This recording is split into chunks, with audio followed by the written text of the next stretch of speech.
নমস্কাৰ ছাত্ৰ ছাত্ৰীসকল, আশা কৰোঁ তোমালোক সকলোৱে ঘৰতে আছা আৰু সুস্থ হৈ আছা। আজি মই তোমালোকক এটা নতুন পাঠ পঢ়াম। পাঠটোৰ নাম হৈছে অন্ধবিশ্বাস আৰু কুসংস্কাৰ। পাঠটো নিশ্চয় তোমালোকে ঘৰত এবাৰ হ'লেও পঢ়ি চাইছা। ছাত্ৰ ছাত্ৰীসকল, তোমালোকক এইখিনিতে এটা কথা কওঁ যে কোনো এটা পাঠ পঢ়াৰ আগতে আমি পাঠটো কোনে ৰচনা কৰিছিল, পাঠটোৰ আঁৰৰ ব্যক্তিজননো কোন, তেওঁৰ বিষয়ে জনাটো অতি দৰকাৰী। গতিকে আজি আমি অন্ধবিশ্বাস আৰু কুসংস্কাৰ পাঠৰ লেখক জয়ন্ত মাধৱ বৰাদেৱৰ বিষয়ে কিছু কথা জানিবলৈ আগবাঢ়িছোঁ। তেখেতে গল্পকাৰ আৰু ঔপন্যাসিক, মানে তেখেতে গল্প আৰু উপন্যাস লিখাৰ উপৰিও তেখেত এগৰাকী শিক্ষা বিভাগৰ কৰ্মচাৰী। তেওঁ বৰ্তমানেও শিক্ষা বিভাগত কৰ্মৰত। তেখেতে মুঠ 8খন গল্প সংকলন, 8খন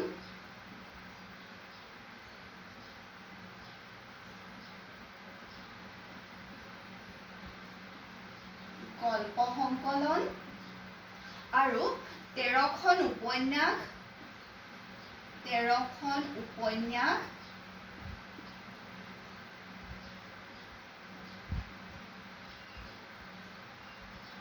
2খন গৱেষণামূলক গ্ৰন্থ,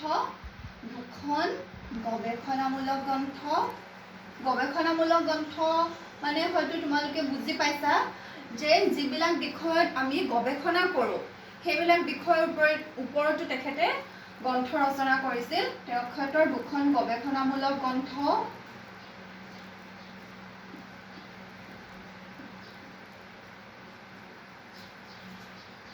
5খন অনুবাদ গ্ৰন্থ, অনুবাদ মানে ইংৰাজীৰ পৰা অসমীয়ালৈ ভাঙনি কৰিছিল, হিন্দীৰ পৰা অসমীয়ালৈ ভাঙনি কৰিছিল।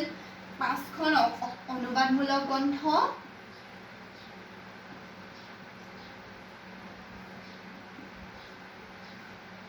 আৰু 5খন শিশু গ্ৰন্থ। তেখেতে শিশুসকলৰ বাবেও কিতাপ ৰচনা কৰিছিল। তাৰ ভিতৰত 5খন তেখেতৰ শিশু গ্ৰন্থ বৰ্তমানে প্ৰকাশ পাই আছে। ইয়াৰ উপৰিও তেখেতৰ 3খন গ্ৰন্থ সম্পাদনা কৰিছিল, 3খন আলোচনী আৰু 7খন স্মৃতি গ্ৰন্থও সম্পাদনা কৰিছিল। আৰু ৰেডিঅ'ত নিশ্চয় তোমালোকে নাটক শুনিছা। ৰেডিঅ' নিশ্চয় কাৰোবাৰ ঘৰত এতিয়াও আছে। অনাতাঁৰ যোগে তেখেতৰ 6খন নাটক আৰু বহু কথিকাও প্ৰচাৰ হৈছিল। আৰু গুৱাহাটী দূৰদৰ্শন আৰু ব্যক্তিগত চেনেল যোগে জয়ন্ত মাধৱ বৰাৰ কাহিনী আৰু চিত্ৰনাট্যৰে কেইবাখনো ধাৰাবাহিক আৰু তথ্যচিত্ৰ প্ৰচাৰিত হৈছে। এতিয়া জয়ন্ত মাধৱ বৰাৰ চলচ্চিত্ৰৰ লগতো তেখেতৰ সম্পৰ্ক আছে বুলি আমি গম পালোঁ, হয়নে? আৰু তেখেতে বহুত বঁটা বাহনো লাভ কৰিছিল। তেখেতে অমৃত উপন্যাসৰ বাবে 1987 চনত অসম সাহিত্য সভাৰ পৰা গিৰিধৰ শৰ্মা বঁটা লাভ কৰিছিল।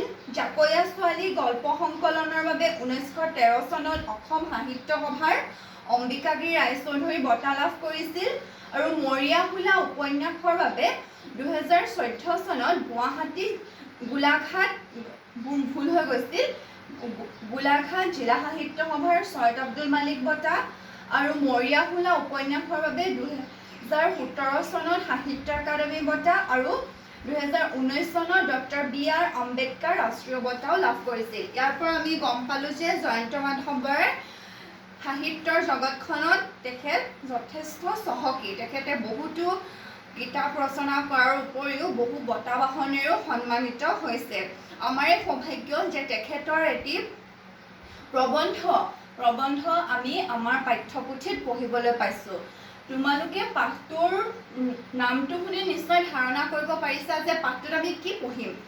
অন্ধবিশ্বাস আৰু কুসংস্কাৰ হৈছে আমাৰ সমাজৰ এক অংগ বুলিয়ে কৈছোঁ, কাৰণ এতিয়াও অন্ধবিশ্বাস আৰু কুসংস্কাৰৰ মাজৰ পৰা আমিবোৰ মুক্ত হ'ব পৰা নাই। গতিকে আমি বা তোমালোকে শিক্ষিত হৈ ভৱিষ্যতে যাতে আমাৰ সমাজখনক অন্ধবিশ্বাস আৰু কুসংস্কাৰৰ পৰা আমি মুক্ত কৰিব পাৰোঁ, তাৰ বাবে আমি চেষ্টা কৰি যাব লাগিব, নহয় জানো? এইখিনিয়ে জয়ন্ত মাধৱ বৰাদেৱৰ বিষয়ে। তোমালোকে তোমালোকৰ পাঠ্যপুথিত জয়ন্ত মাধৱ বৰাৰ চমু পৰিচয় পঢ়ি ল'বা।